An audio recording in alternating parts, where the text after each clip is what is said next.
সামাজিক ও সাংস্কৃতিক সংস্থা নবদিগন্ত আয়োজিত ৭ দিনব্যাপী ২৪তম শিশু উৎসব অনুষ্ঠিত হয় ডক্টর বি.আর. আম্বেদকর উচ্চ বিদ্যালয়ের প্রাঙ্গণে। ১ ফেব্রুয়ারি ২০২৪ ইংরেজি এই উৎসবের আনুষ্ঠানিক সমাপ্তি ঘটে। ২৪তম এই শিশু উৎসবে আবৃত্তি, গান এবং বিভিন্ন ধরনের খেলায় রাজ্যের বিভিন্ন প্রান্ত থেকে আসা শিশুরা অংশগ্রহণ করে এবং এই অনুষ্ঠানটিকে সাফল্যমণ্ডিত করে তোলে। এই সমাপ্তি অনুষ্ঠানের প্রধান অতিথি হিসেবে উপস্থিত ছিলেন রাজ্যের জনপ্রিয় মুখ্যমন্ত্রী প্রফেসর ডক্টর মানিক সাহা মহোদয়। উপস্থিত ছিলেন সম্মানিত অতিথি হিসেবে আগরতলা পুর নিগমের মেয়র শ্রী দীপক মজুমদার মহোদয় এবং বিশেষ অতিথি হিসেবে উপস্থিত ছিলেন মেয়র ইন কাউন্সিল এবং ৩৫ নং ওয়ার্ডের কর্পোরেটর শ্রী তুষার কান্তি ভট্টাচার্য মহোদয় এবং ৩৪ নং ওয়ার্ডের কর্পোরেটর শ্রীমতী জাহ্নবী দাস চৌধুরী মহোদয়া। তাছাড়া এদিন এই অনুষ্ঠানের শুরুতে সংস্থার পক্ষ থেকে সভাপতি গৌতম বৈদ্য মহোদয় ওনার মূল্যবান বক্তব্য রাখেন। সমাপ্তি অনুষ্ঠান এবং সেই সঙ্গে থাকছে প্রাইজ গিভিং সিরিমনি।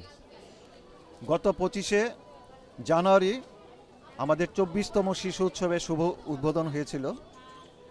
গত ৭ দিন বিভিন্ন প্রতিযোগিতার মাধ্যমে আমাদের শিশু উৎসবের বিভিন্ন অনুষ্ঠান চলছে। এর মধ্যে আছে যেমন খুশি সাজো প্রতিযোগিতার মধ্যে দিয়ে শিশু উৎসব শুরু হয়েছিল। তারপর সঙ্গীত, নৃত্য, আবৃত্তি, বসে আঁকো প্রতিযোগিতা, ক্রীড়া, যোগা বিভিন্ন প্রতিযোগিতার মধ্যে দিয়ে আমাদের গত ৭ দিন এই শিশু উৎসবের বিভিন্ন শিশুরা অংশগ্রহণ করেছে। প্রতিযোগিতা অংশগ্রহণ করে আমাদের শিশু উৎসবকে সাফল্যমণ্ডিত করেছে। অনুষ্ঠানে মূল্যবান বক্তব্য রাখেন আগরতলা পুর নিগমের মেয়র শ্রী দীপক মজুমদার মহোদয়। ক্লাব নবদিগন্ত ক্লাব তার ২৪তম শিশু উৎসবের আজ সমাপ্তি অনুষ্ঠান, ৮ দিনব্যাপী অনুষ্ঠান হয়েছে। শিশুদের নিয়ে বিভিন্ন ক্রীড়া, সাংস্কৃতিক, আবৃত্তি, বসে আঁকো বিভিন্ন পর্যায়ে শিশুদের মনোবিকাশ বা শিশুদের সুপ্ত প্রতিভা প্রকাশ করার জন্য আমি বলবো এটা একটা ভালো প্ল্যাটফর্ম। যাদের সুপ্ত প্রতিভা আছে তাদের বিকাশ করা, প্রসার করা, সমৃদ্ধ করা এটা জায়গা। তো আমি নবদিগন্ত ক্লাবকে অনেক ধন্যবাদ জানাই, কারণ তারা সারা বছর ব্যাপী এই শুধু শিশু উৎসব নয়, সারা বছর ব্যাপী সামাজিক দায়িত্ব, সামাজিক কর্তব্যকে সামনে রেখে বিভিন্ন সামাজিক কর্মসূচি করে। আমরা দেখেছি বিভিন্ন সময় রক্তদান শিবির, স্বাস্থ্য শিবির সহ এলাকার মানুষের উন্নয়নে বা তাদের প্রয়োজনে বা সংকটে তারা কিন্তু এগিয়ে আসে। কাজে নবদিগন্ত ক্লাব আগামী দিনও শিশু উৎসব যেমন আরও বড় আকারে, বৃহত্তর আকারে করবে, সমস্ত এই এলাকা সহ শহরে বিভিন্ন শিশুরা যারা আসে তারা সুযোগ গ্রহণ করবে এবং এখান থেকে কিন্তু একটা বড় প্ল্যাটফর্ম পাবে। শিশুরা আগামী দিনে নিজেকে তৈরি করার বা নিজেকে বিকশিত করার একটা সুযোগ পাবে। কাজে নবদিগন্ত ক্লাবের সবাইকে আমার অনেক অনেক ধন্যবাদ রইল। এরপরে শুরু হয় সাংস্কৃতিক অনুষ্ঠান। আজ মধুর বাঁশরি বাজে বাজে মধুর বাঁশরি বাজে গধূলি লগনে বুকের মাঝে গধূলি লগনে বুকের মাঝে মধুর বাঁশরি বাজে বাজে আজ মধুর বাঁশরি বাজে।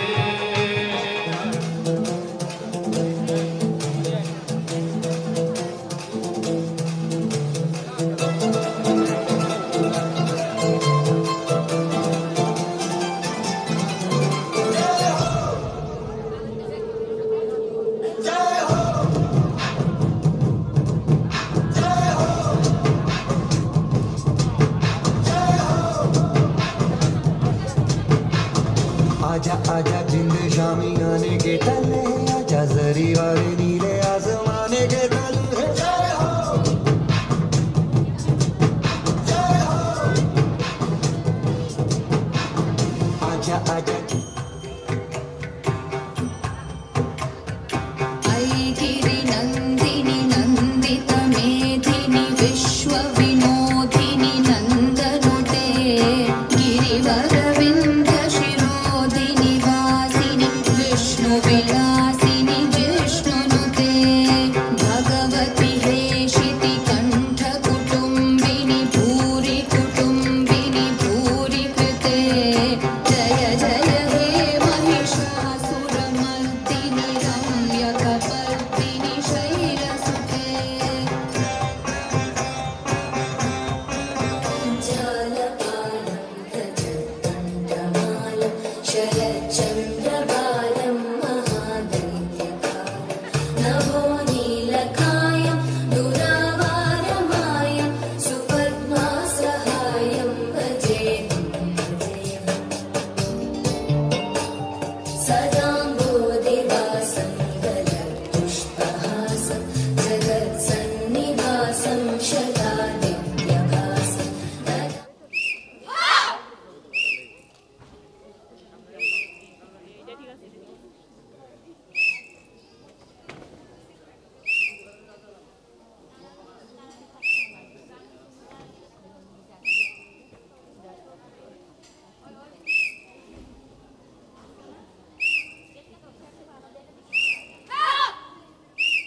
অনুষ্ঠানে উপস্থিত অতিথিদের ঋষা পরিয়ে এবং পুষ্পস্তবক প্রদানের মাধ্যমে সম্মান জানানো হয়।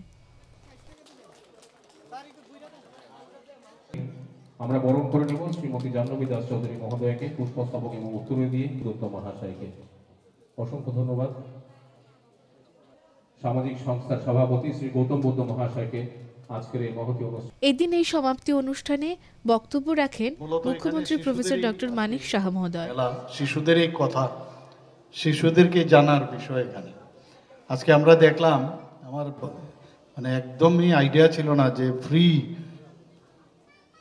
মানে বিনামূল্যে এখানে নবদিগন্তের যে সামাজিক সংস্থার উদ্যোগে এখানে যেভাবে কম্পিউটার থেকে আরম্ভ করে তাদেরকে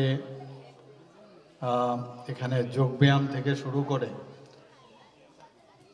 ক্যারাটে যে আমাদের এখানে আমাদের সামনে প্রদর্শন করলো, সব বিষয়ই সত্যি আমার কাছে খুব ভালো লাগলো এবং বিস্তারিত এখানে আলোচনা করেছেন প্রেসিডেন্ট সাহেব।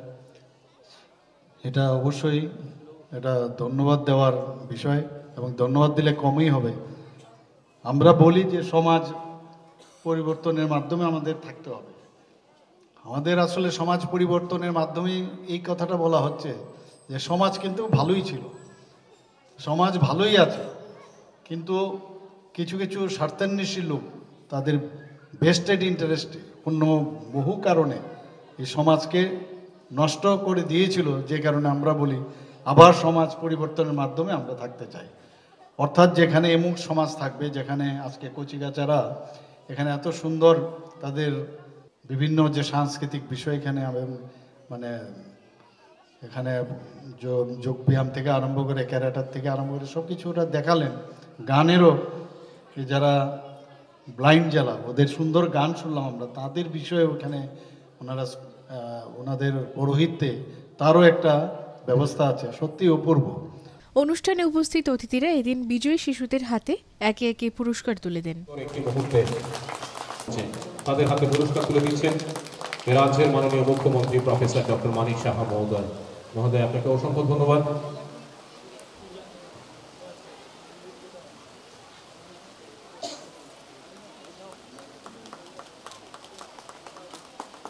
পুরস্কার তুলে দিচ্ছেন।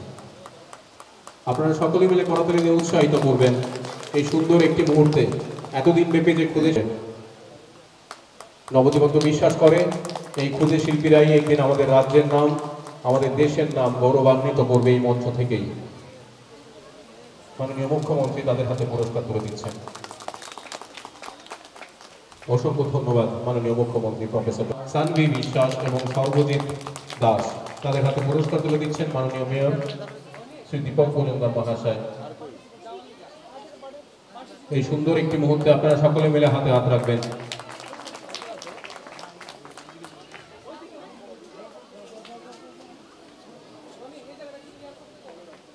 এবারে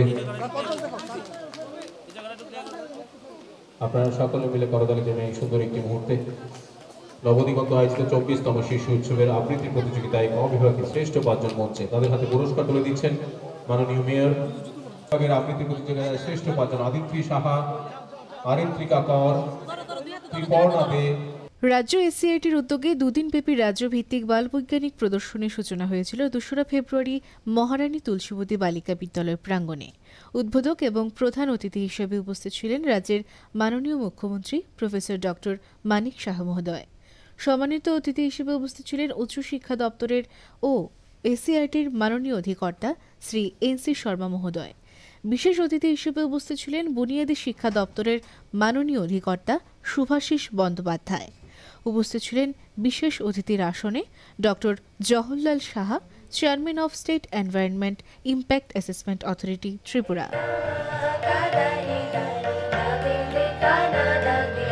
দেহাবশেষের বিশ্লিষ্ট অংশ থেকেই সূচিত মানব জীবন, জীবন দর্শন।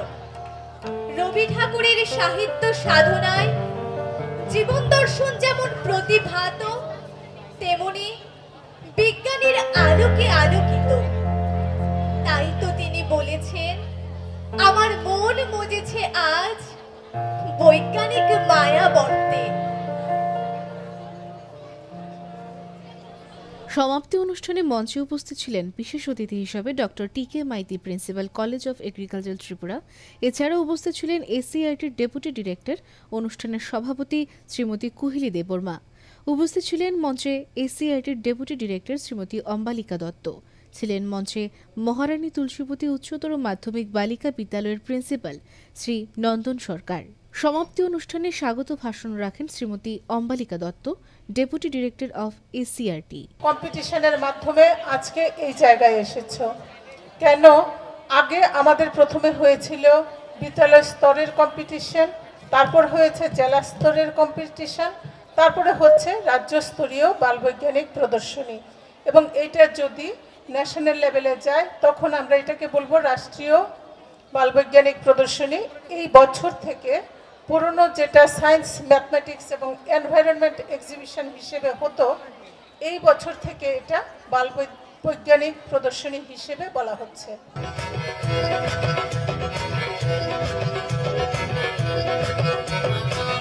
এসেছে, এসো সবাই হাত রাখো হাতে, সময়ের সারথি আমরা চলবো একসাথে। ডাক এসেছে, এসো সবাই হাত রাখো হাতে, সময়ের সারথি আমরা চলবো একসাথে। ওরা বাঁচবো একসাথে, দূষণ রুখবো একসাথে।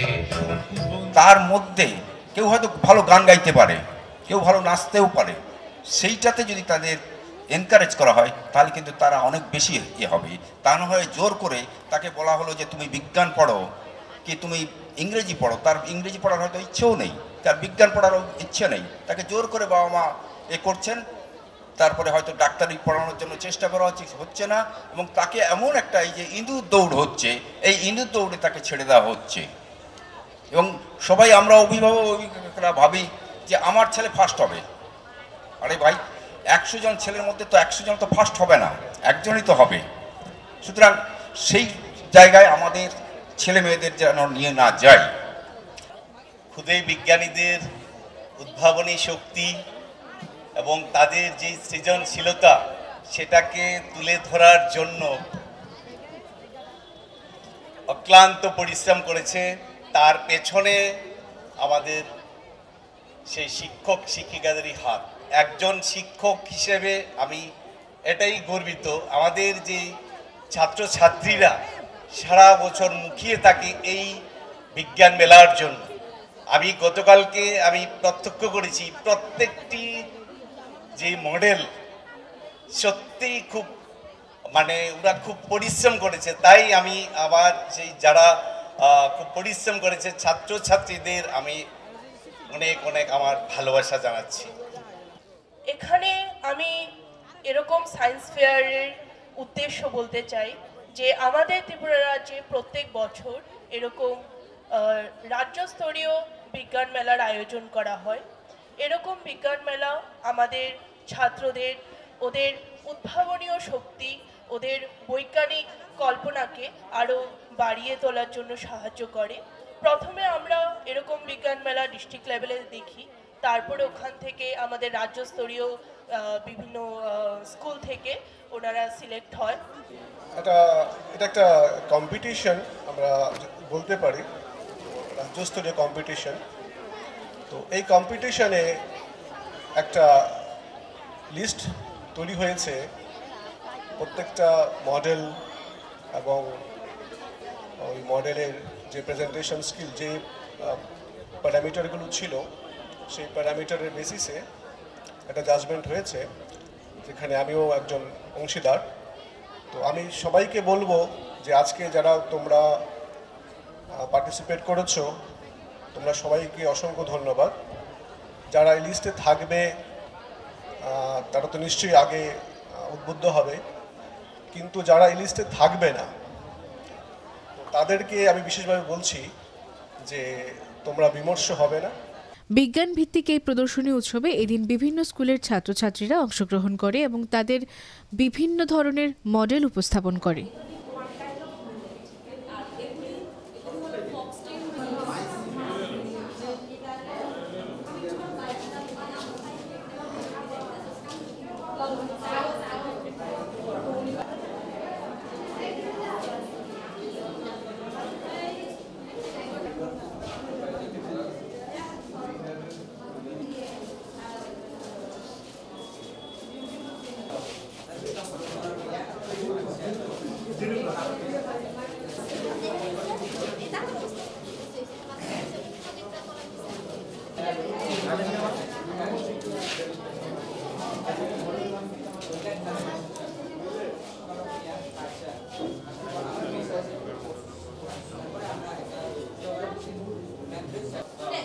और हम एलाइजेंगे।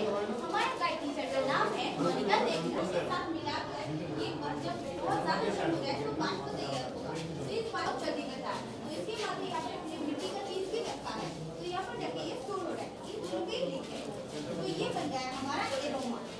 इलायची, तेजपत्ता, घी और घर में तो सबके घर में तो सरसों का तेल होता ही है। इसे मिलाकर हम अगरबत्ती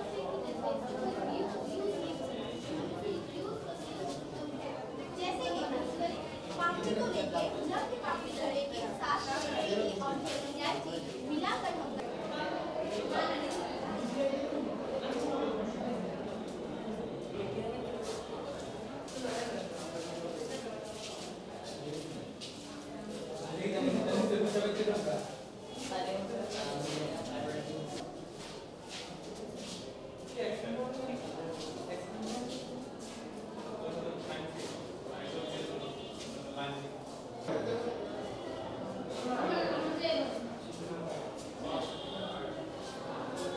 আমরা পরিমঙ্গল উচ্চতর মাধ্যমিক বিদ্যালয়ের ছাত্রী। খয়েরপুর। আমাদের মডেলটার নাম minimize water logging and elevation of underground water level. আমরা তো বর্তমানে অনেক সমস্যারই সম্মুখীন হই, তো আমি এখানে দুটো সমস্যা উল্লেখ করেছি। আমরা কি দেখতে পাই যে বৃষ্টি হলেই ফ্লাড, আমরা সবার তো রিয়েল এক্সপিরিয়েন্স আছে। আরেকটা কি যে আমাদের যে আন্ডারগ্রাউন্ড ওয়াটার লেভেল সেটা ক্রমশ হ্রাস পাচ্ছি।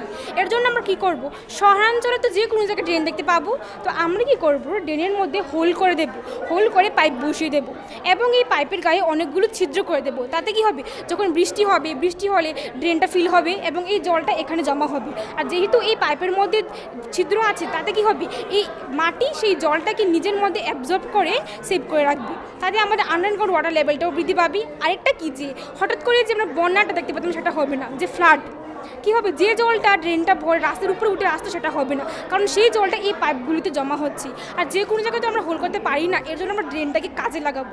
এই পুরো প্রসেসটি আন্ডারগ্রাউন্ড, এতে কারো কোনো অসুবিধা হবে না। আমাদের মডেলটা প্লাস্টিককে নিয়ে। প্লাস্টিক যেহেতু অপচনশীল, তাই আমাদের প্রকল্প প্লাস্টিককে পচানো।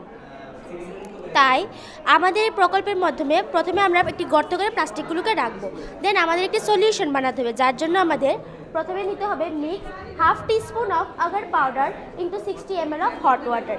এটা হলো agar powder. Step 2, boil the solution for 1 minute।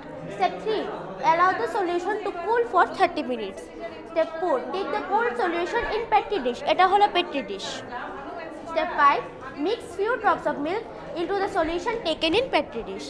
Step 6, left the solution for 6 days in a warm and dark place। 6 দিন পর আমরা দেখতে পাবো যে এই প্লাস্টিকটি ব্যাকটেরিয়া এন্ড ফাঙ্গিগুলো উৎপন্ন হয়েছে, যার মধ্যে ব্যাকটেরিয়াগুলি হলো pseudomonas SP, মাইক্রোককাস SP, Moraxella SP এবং ফাঙ্গিগুলি হলো অ্যাসপারজিলাস গ্লাইকোজ আর অ্যাসপারজিলাস নাইগার। এইগুলো গর্ত করে রাখা প্লাস্টিকদের উপর জলীয় মিশ্রণ দিয়ে দেবো, কারণ এইগুলো জলে খুব দ্রুত বংশবিস্তার করেনি। দিয়ে মাটি চাপা দিয়ে দেবো, দিয়ে দেখবো যে 90 দিন পর পাতলা প্লাস্টিকের হালকা হালকা ছিদ্রগুলো থেকে যায়, কিন্তু 4 মাস পরে আমরা প্রায় 90% উপর প্লাস্টিকে ডিকম্পোজ করতে পেরেছি। এতে প্রায় 90% উপর প্লাস্টিক ডিকম্পোজ হয়ে গেছে। তো এটা নিয়ে আমাদের এই থিমটা। জয় হিন্দ। কি নাম তোমার? স্যার আমার নাম সুশান্ত নম, আমার পার্টনার তন্ময় দাস। স্যার আমরা নরসিংগড় ব্লাইন্ড স্কুল থেকে এসেছি, ওয়েস্ট ত্রিপুরা। স্যার আমাদের মডেলটা কি? স্যার আমাদের মডেলটা হচ্ছে কম্পাস। স্যার আমরা সাধারণত নর্মাল কম্পাস রয়েছে স্যার, আমরা তো সেটা ইউজ করতে পারি না। স্যার আমাদের জন্য স্যার আমরা নিজেরা কাস্টমাইজ করেছি যে আমরা যারা ভিজুয়ালি চ্যালেঞ্জ রয়েছে তারা কিভাবে অন্য জায়গাতে গিয়ে ডাইরেকশনটা কীভাবে বের করতে পারে, তাই জন্য স্যার আমরা একটা কম্পাস বানিয়েছি স্যার ডিজেবলটার জন্য।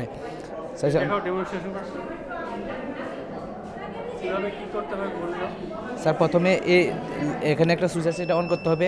তারপরে স্যার আমরা যদি এটা প্রথম হাতে আমরা যে কোনো জায়গাতে গিয়ে আমরা স্যার আজকে মডেল করেছি, তাই জন্য সেটা বড় করেছি আমরা স্যার, এটার মধ্যে সেটা বানাতে পারবো, এটার মধ্যে বানাতে পারবো। মাঝে ছোটো ছোটো সেন্সার ইউজ করতে স্যার আমরা আজকে মডেল বানিয়েছি, তাই জন্য স্যার এটা লাগিয়েছি। আমরা যখন এটা হাতে নিয়ে যখন আমরা ঘুরবো, তখন নর্থ সাইডে আসলে স্যার এটা সিগন্যালটা দেবে, নর্থ সাইডে আসলে একটা সাইডে আমরা স্যার রেখেছি স্যার, সিগন্যালটা দেবে, তারপরে স্যার আমরা প্রত্যেকগুলো সাইড খুঁজে পেয়ে যাবো স্যার। নমস্কার, আমি পিয়ালি দেববর্মা, অভয়নগর নজরুল স্মৃতি বিদ্যালয়ের নবম শ্রেণীর ছাত্রী। আর ও আমার বন্ধু মোনা আক্তার, আমরা দুজনে মিলে মডেলটা তৈরি করেছি। আজকে আমার মডেলের নাম ওয়ার্ম বিউটি। এটা একটু কী করে আমাদের বুঝিয়ে বলো। হ্যাঁ, তো স্যার কী হচ্ছে, এখন তো আমাদের মানে জমির পরিমাণটা কম, কিন্তু আমরা যদি মানে আর আগে তো আমাদের কাছে বড় বড় জমি ছিল, তো আমাদের অনেক পরিবেশ বিজ্ঞানী কৃষি বিজ্ঞানীদের মতে আমরা আগামী 50 থেকে 60 বছর পরে এই মাটিতে আর ফসল ফলাতে পারবো না, কারণ জমিগুলো অনুর্বর হয়ে যাচ্ছে। তো এখন আমাদের কাছে জমির পরিমাণটা ছোট, কিন্তু যদি আমরা এই ছোটো পরিমাণ জমিতে রাসায়নিক সারের পরিবর্তে জৈব সার ব্যবহার করি, তাহলে কি হবে যে আমরা রাসায়নিক সারযুক্ত ফসল খেলে আমাদের বিভিন্ন রকমের লাইফস্টাইল ডিজিজ হচ্ছে, সেগুলো হবে না। তার সাথে মাটিকে যে আমরা রক্ষা করতে পারবো, যেটা আমাদের মেইন উদ্দেশ্য, সেফ সয়েল। আর স্যার এটা আগে আমাদের পৃথিবীর উপর থেকে দেখতে কিছুটা এরকম ছিল, আমাদের বর্তমান পৃথিবীটা দেখতে কিছুটা এরকম। আর স্যার কী হয়, এখন যারা পাহাড়ি অঞ্চলে স্টেপ ফার্মিং করে, ওরা কী করে অত্যধিক হারে রাসায়নিক সার ব্যবহার করছে, যার ফলে কী হয়, যখন বৃষ্টি হয় তখন তো রাসায়নিক সারটা মানে নদীতে এসে মিশ্রিত হচ্ছে, যার ফলে আমাদের জৈব বৈচিত্র্য ওরা ধ্বংস হচ্ছে, তার সাথে আমাদের মাটির উর্বরতা সেটাও হ্রাস পাচ্ছে। তো আমি এখানে একটা জৈব সার তৈরি করেছি। তো আমি কী করেছি, আমি এখানে দুইটা ভাগে দেখাতে চেয়েছি। আমি প্রথম ভাগে কী করেছি, আমরা তো কেঁচো সারের সাথে সবাই পরিচিত, তো আমি কী করেছি, কেঁচো সারটাকে এই পুটুলিটা ভেতরে নিয়ে তারপর কী করেছি, আমি এটার ভিতরে অক্সিজেন সাপ্লাই দিয়েছি। অক্সিজেন দিলে কী হবে, এটার ভিতরে যে ভালো অণুজীবগুলি আছে এটা আরও দ্রুত পরিমাণে বৃদ্ধি পাবে। এখানে যদি 1 মিলিয়ন অণুজীব তৈরি হয়, এটা 2 মিলিয়ন 3 মিলিয়ন এভাবে এটা বৃদ্ধি পাবে। তারপর আমি সেই সাথে কী করেছি, আমি এখানে একটা ওয়ার্ম বেড তৈরি করেছি। ওয়ার্ম বেড তো আমরা সবাই চিনি, এটা ছবিটা দেখতে কিছুটা এরকম। তো ওয়ার্ম বেডে আমি কী করেছি, আমি এখানে অনেকগুলি জীবিত কিছু নিয়েছি। তো কী করেছি, আর এখানে আমি কী করেছি, উপর থেকে একটা জলের সোর্স দিয়েছি, যাতে কী হবে, এখানে ফুটো হয়ে মানে ফুটা হয়ে জলটা কেঁচুর উপর পড়বে, যার ফলে কেঁচুনিংসত রসটা আর মলটা কী হবে এই জৈব সারটার ভিতরে যাবে। তাহলে কী হবে, আমরা এই দুটো প্রসেসের জল একসাথে মিক্সড করে পরের দিন আমরা কী করব, গাছে আমরা এটা প্রয়োগ করতে পারবো। তাহলে কী হবে, মাটির উর্বরতা সেটা বজায় থাকবে। আর তাছাড়া মানে আমরা যে রাসায়নিক সারযুক্ত ফসল খেলে আমাদের বিভিন্ন রকম লাইফস্টাইল ডিজিজ হচ্ছে, সেগুলো হবে না। আমরা এসেছি ডক্টর বি আর আম্বেদকর স্কুল থেকে। আমি তানিয়া বেগম আর আমার অ্যাসিস্ট্যান্ট বর্ষা দেবনাথ।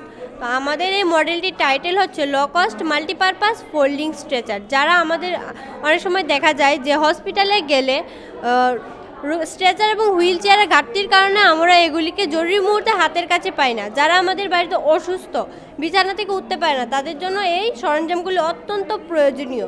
আমাদের এই বহুমুখী সুবিধাযুক্ত ফোল্ডিং স্ট্রেচারের 3টি অংশ রয়েছে, যার মাঝখানে একটি হরিজন্টাল বোর্ড, তার দুদিকে 2টি স্ল্যান্ডিং বোর্ড, 4টি কবজা দ্বারা 4টি পায়ের উপর দাঁড়িয়ে আছে, যাতে এগুলিকে সহজেই ফোল্ড করা যায়।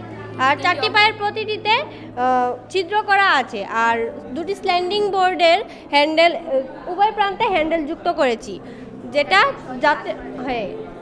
আর আমাদের এই low cost multipurpose folding stretcher এমন একটি কাঠামো যেটাকে 3টি কাঠামোতে পরিণত করা যায়। প্রথমত, যদি 2টি স্ল্যান্ডিং বোর্ডকে মাঝের বোর্ডের সমান্তরালে রাখি, তবে এটি একটি স্ট্রেচারের রূপ ধারণ করবে। আবার যদি একটি স্ল্যান্ডিং বোর্ডকে উপরে ও অপর স্ল্যান্ডিং বোর্ডটিকে নিচের দিকে ঝুলিয়ে দেই, তবে এটি একটি হুইল চেয়ারের রূপ নেবে। আবার যদি উভয় স্ল্যান্ডিং বোর্ডকে আমরা নিচের দিকে ঝুলিয়ে দিই, তবে এটি একটি মুভিং টেবিলের রূপ নেবে। আমরা অনেক সময় দেখে থাকি যে রুগীকে টয়লেট করাতে অসুবিধা হয়ে থাকে, তো সেই অসুবিধার কথা মাথায় রেখে আমরা এখানে একটি টয়লেটের সিস্টেম রেখেছি। টয়লেটের সিস্টেম করতে আমরা মাঝের বোর্ডে একটি গোলাকার ঢাকনাযুক্ত ছিদ্র তৈরি করেছি। যখন রুগী টয়লেট করার সময় হবে, তখন আমরা উপরে ঢাকনাটিকে খুলে নিচে এই পটিটি ফিট করে দেব। আবার যখন রুগীর টয়লেট করা শেষ হয়ে যাবে, তখন আমরা এই পটিটিকে খুলে আবার উপরে ঢাকনাটি দিয়ে দেব। আমার নাম প্রহত ত্রিপুরা, আমি রতনবাজার স্কুল থেকে আইতেছে, ডিস্ট্রিক্ট দলাই। আর আমার মডেল নাম হইল মিলার কাল্টিভেশন। এখন বোঝাইবে তো স্যার, প্রথমে তাকা দিয়া মাটিটা গুড়ি করছে, তারপরে বীজ ফালাইছে, বীজ ফালাইয়া সেরাম মিলেরটা চাষ উৎপন্ন হইয়া সেরাম। এটা আরও বড় হতে গেলে জল লাগবো, খুব জল কমে হয়ে যায়, এটা যে কোনো মাটিতে হয়ে যায়, আমরা জমিব হয়ে যায়। এটা হয়ে গেলাম, এটা হলুদ রঙ হয়েছে, হলুদ রঙ হইয়া কাটিয়া আবার বীজ হয়েছে স্যার, এটা আমরা খাইতে পারে। Thank you sir. কি নাম? নমস্কার, আমরা দলাই জেলার আমবাসা বিদ্যালয় পরিদর্শক অফিসের অন্তর্গত গঙ্গানগর ব্লকের অধীন বৃক্ষদারিয়াপাড়া উচ্চ বুনিয়াদী বিদ্যালয়ে পাঠরত 7ম শ্রেণীর ছাত্র সুনীল রিয়াং ও বোজন কুমার রিয়াং। আমাদের মডেলটি হল multi stage water filtration process name. দেখি আমাদের একটু দেখাও, ডেমনস্ট্রেট করে দেখাও। বলো, তুমি বলো। আমরা প্রথমে ভূপৃষ্ঠের জলকে সংগ্রহ করে পাত্র 1 যাতে আমরা বড় পাথর কুচি ব্যবহার করেছি তাতে প্রদান করে সেখান থেকে জল স্থানান্তরিত হয়ে সেখানে যেখানে স্যান্ড চারকোল রাখা আছে সেখানে স্থানান্তরিত হই। তারপর সেখান থেকে জলটা তৃতীয় পাত্র যেখানে অ্যান্থ্রাসাইট কুল রাখা আছে সেখানে সঞ্চিত হই। তৃতীয় পাত্র হইতে জল প্রস্রাবিত হয়ে চতুর্থ পাত্র যেখানে 2 স্তরে পর্যায়ক্রমে গ্রেভেল রাখা আছে সেখানে সঞ্চিত স্থানান্তরিত হই।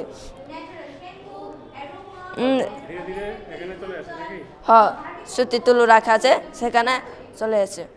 বিজ্ঞান ভিত্তিক এই প্রদর্শনী উৎসবে অংশগ্রহণকারী ছাত্রছাত্রীদের মধ্যে এদিন পুরস্কার বিতরণ করা হয়। আমরা proud moment for a teacher. আপনার নাম? আপনাদের কাছ থেকে শুধু একটা করতালি আমাদের প্রাপ্য এই সুন্দর একটা অ্যাচিভমেন্ট এই সায়েন্স সেমিনারের। 2024 51st রাজ্যস্তরীয় গাইড টিচার প্রেরণা যিনি। ম্যাডাম একটু আপনার পরিচয়টা বলবেন। পার্টিসিপেশন করেছে এই দারুণ একটা সেমিনারে। নেক্সট হচ্ছে সভাপতি, ওনাকে অনুরোধ করছি জোরে হাততালি হয়ে যাক। হিলি দেববর্মা মহোদয়া সম্মান তুলে দিচ্ছেন। নেক্সট হচ্ছে কোহেলি দেববর্মা মহোদয়া। স্যারের নামটা? Sukanta Saha from Udaipur English medium HS. Sukanta মহোদয়, আমরা একটা করতালি চাইবো। অশেষ দত্ত স্যার এখন পুরস্কার তুলে দিচ্ছেন। একটা করতালি আপনাদের সকলের কাছ থেকে। আপনারা কিন্তু এরকম হলে কিন্তু হবে না। দেখা যাক মাস্টার মশাইয়ের জন্য যিনি প্রেরণা তার নাম হচ্ছে next second prize Dulal Debnath sir মঞ্চে আছেন এখন। বন্দে ত্রিপুরা খ্যাত। Yes of course.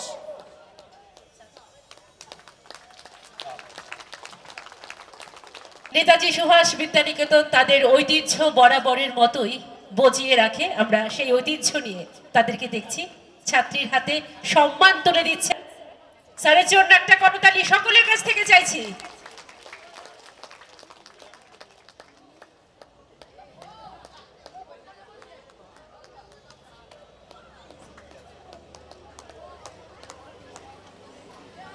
আমরা এবার গত দুদিন ধরে 51তম রাজ্যস্তরীয় বাল বৈজ্ঞানিক প্রদর্শনীর আয়োজন করেছি। গতকাল আমাদের উদ্বোধনী অনুষ্ঠান হয়েছে এবং আমাদের অনুষ্ঠানের উদ্বোধন করেছেন আমাদের মাননীয় মুখ্যমন্ত্রী প্রফেসর ডক্টর মানিক সাহা মহোদয়। আমরা এই প্রদর্শনীতে মোট 39টি মডেল এসেছে রাজ্যের 8টি ডিস্ট্রিক্ট থেকে।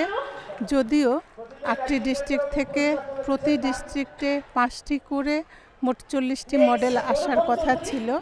29টি ডিস্ট্রিক্ট থেকে একজন একটু অসুবিধার কারণে আসতে পারেনি, ফলে আমাদের 39টি মডেল এই এক্সিবিশনে অংশগ্রহণ করেছে। এক্সিবিশনে আমরা মডেলের পাশাপাশি সায়েন্স সেমিনারের আয়োজন করেছি। সায়েন্স সেমিনারের বিষয় ছিল millet for health and sustainable planet. আর তাছাড়া আমাদের যে প্রদর্শনী হলো, প্রদর্শনীতে আমাদের থিম ছিল science and technology for society. সনাতন ধর্মের মহিমা এবং গৌরব পুনঃপ্রতিষ্ঠার লক্ষ্যে গত 5ই ফেব্রুয়ারি 2024 ইংরেজি সোমবার শিবনগর মডার্ন ক্লাব ও আমরা তরুণ দল সংঘের আয়োজিত এক শ্রীরাম শোভাযাত্রা অনুষ্ঠিত হয় শিবনগর বিশ্বনাথ মন্দির প্রাঙ্গণ থেকে। শহরের বিভিন্ন প্রান্তে এই শোভাযাত্রার মাধ্যমে এদিন সনাতন ধর্মের এক উজ্জ্বল গৌরবময় ছবিকে সকলের সামনে তুলে ধরা হয়।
2024-এর 22শে জানুয়ারি উত্তরপ্রদেশের অযোধ্যায় শ্রী রাম মন্দিরের পুনঃপ্রতিষ্ঠা হয়েছে।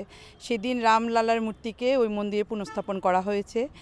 সেই উদ্দেশ্যেই সনাতন ধর্মের প্রচারের লক্ষ্যে আর এলাকার শান্তি শৃঙ্খলা এবং গৌরব, এই রাম মন্দিরের গৌরব পুনঃপ্রতিষ্ঠার লক্ষ্যে আমরা আমাদের এলাকায় একটি রাম, লক্ষ্মণ, সীতা এবং হনুমানকে নিয়ে একটি শোভাযাত্রা বের করেছি এবং আমরা এটা সুন্দরভাবে এলাকার এবং সমস্ত রাজ্যে সবার শান্তি প্রতিষ্ঠার লক্ষ্যে এবং সুখ শান্তি যেন বজায় থাকে সেই লক্ষ্যে এই মিছিল বের করেছি।